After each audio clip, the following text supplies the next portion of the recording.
शेवगावमध्ये अल्पवयीन मुलीचा विनयभंग करत तिच्यावर जीवघेणा हल्ला केला गेलाय. तर शेवगाव पोलिसांनी आरोपीला तात्काळ अटक केली आहे.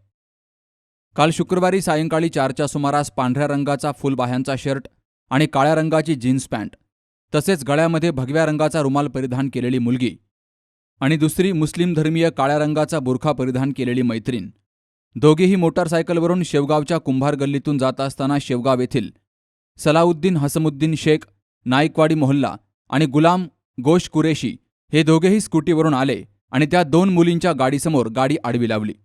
मुस्लिम धर्माच्या मुलीला हिंदू मुलगा घेऊन जात असल्याचा संशय येऊन हिंदू मुलीचा वाईट उद्देशानं हात पकडून सलाउद्दीन हसमुद्दीन शेख यानं आपल्याजवळ असणाऱ्या चाकूनं जिवे ठार मारण्याच्या उद्देशानं गळ्यावर वार केला असता मुलीनं हात मध्ये घातल्यामुळे तिच्या डाव्या हाताच्या दंडावर गंभीर दुखापत झाली.